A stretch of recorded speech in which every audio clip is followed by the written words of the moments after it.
चश्मे में एक लेंस होता है जिससे दूर का नजर आता है, एक लेंस होता है जिससे पास की चीजें साफ नजर आती हैं। सियासत में अपना एक अलग चश्मा होता है। इससे अपने नेता में भगत सिंह, भगवान श्री राम और महात्मा गांधी तक दिख जाते हैं।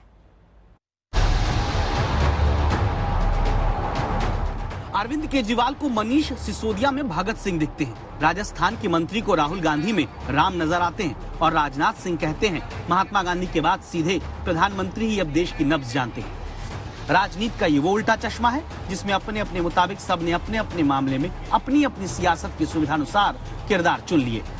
जैसे भ्रष्टाचार के आरोप में सोमवार को सीबीआई के सामने सवालों का जवाब देने निकले मनीष सिसोदिया को सीधे भगत सिंह उनकी पार्टी ने घोषित कर दिया। आज मनीष सिसोदिया जी भगत सिंह का बसंती रंग पहन के गए। भगत सिंह भी बता दिया आपने सत्येंद्र जैन और मनीष सिसोदिया को। देखिए, जिस तरीके से अंग्रेजों की सरकार झूठे मुकदमों को करके षड्यंत्र करके हमारे आज़ादी के जो स्वतंत्रता सेनानी थे उनको जेल में डालते थे, उसी तरीके से अब जो है हम लोगों को जेल में डाला जा रहा है। भगत सिंह जिन्होंने 23 साल की उम्र में देश की आजादी की लड़ाई में शहादत दी, क्या उन भगत सिंह के साथ भ्रष्टाचार के किसी भी आरोपी नेता की तुलना करना सही है? क्या भगत सिंह की शहादत से करप्शन के आरोपी नेता की गिरफ्तारी के दावे करते हुए तुलना करना सही है? कतई सही नहीं हो सकता। ये बात सीधे भगत सिंह के ही परिजन कहते हैं।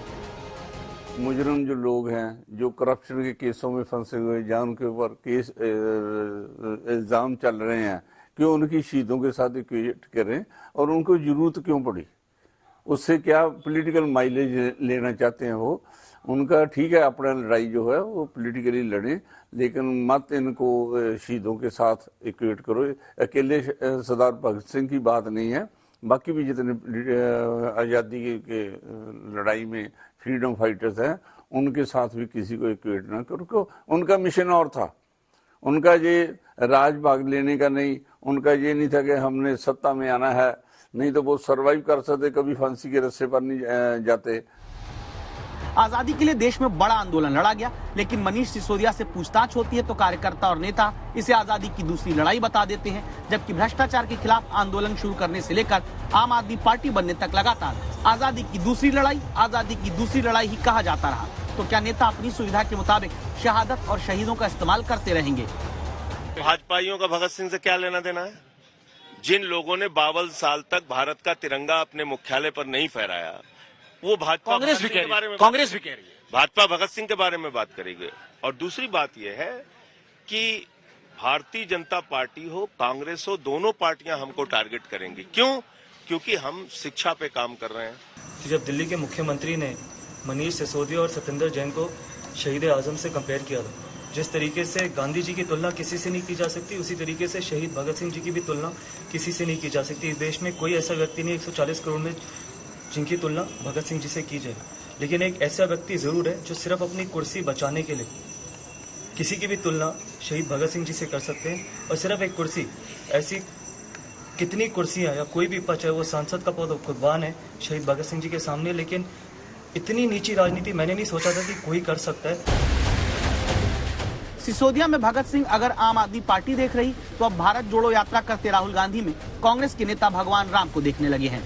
राहुल गांधी जी की जो पदयात्रा है वो पदयात्रा ऐतिहासिक पदयात्रा होगी। भगवान राम भी अयोध्या से श्रृंखला तक पैदल गए थे, पर ये राहुल गांधी उससे भी ज्यादा पैदल जाएंगे, कन्याकुमारी से कश्मीर तक। इतिहास है, कोई आज तक गया ना कोई जाएगा। ये राहुल गांधी की ऐतिहासिक यात्रा देश को बदलने के लिए। भगवान श्री राम जी भी कन्याकुमारी कश्मीर चले थे, शंकरराज जी भी चले थे, तो राहुल गांधी जी भी पदयात्रा कर रहे हैं। योगायोग में राम जी का भी राह आता है और राहुल जी का भी राह आता है। राम के कदमों से राहुल के कदमों को मिलाते और राम के राह से राहुल गांधी का राह मिलाती, ये राजनीति का वैसा चश्मा है जहां जिसकी जैसी श्रद्धा उतना श्रद्धानुसार घी पड़ रहा है। पदयात्रा जब भी हुआ, चाहे वो हमारे धार्मिक आध्यात्मिक नेताओं ने किया हो, चाहे सामाजिक नेताओं ने किया हो या राजनीतिक नेताओं ने, या अगस्त्य मुनि जब उत्तर से दक्षिण गए, या आदि शंकराचार्य दक्षिण से उत्तर की तरफ आए, 4 मठ का स्थापना उन्होंने की, देश को 2000 साल पहले एक सूत्र में बांधने का काम किया। वहीं यदि राजनीतिक रूप से देखेंगे तो महात्मा गांधी की पद यात्रा कौन नहीं जानता। यदि आध्यात्मिक नेता के रूप में हम स्वामी विवेकानंद को मानते हैं तो उन्होंने देश में 12 साल पद यात्रा की और वहीं कन्याकुमारी से वो चल के शिकागो पहुंचे, जिन्होंने पूरे दुनिया में भारत का माथा ऊंचा किया। और उसके बाद विनोबा भावे जी सामाजिक क्षेत्र में, आर्थिक क्षेत्र में समरसता है, उसके लिए विनोबा जी ने भूदान यज्ञ के लिए पूरे देश में पद यात्राएं की। आज राहुल जी इस पवित्र उद्देश्य को लेकर बेरोजगारी, महंगाई और विभिन्न जाति धर्म के लोगों को, भाषा भाषी लोगों को जोड़ने के लिए निकले हैं, तो निश्चित रूप से सफलता मिलेगी और उसकी धमक सब तरफ पहुंचेगी।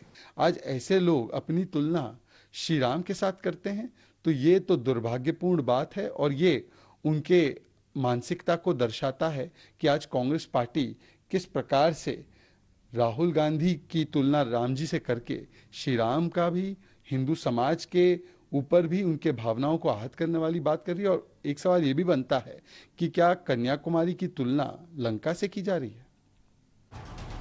भगवान राम से लेकर ऋषि मुनि और संत तक कांग्रेस के नेता राहुल गांधी में जब देख लिए हैं तो बीजेपी भी कहां पीछे है। राजनाथ सिंह के ही 2 बयान सुनिए। महात्मा गांधी ने देश के करोड़ों लोगों को आजादी के आंदोलन से जोड़ा। इस देश की नब्ज को पहचानने वाला और जनता से सीधा संवाद करने वाला महात्मा गांधी के बाद यदि कोई दूसरा नेता है तो उसका नाम है श्री नरेंद्र भाई मोदी। नरेंद्र मोदी इकलौते नेता हैं जो लोक इच्छा से सत्ता के शिखर पर है।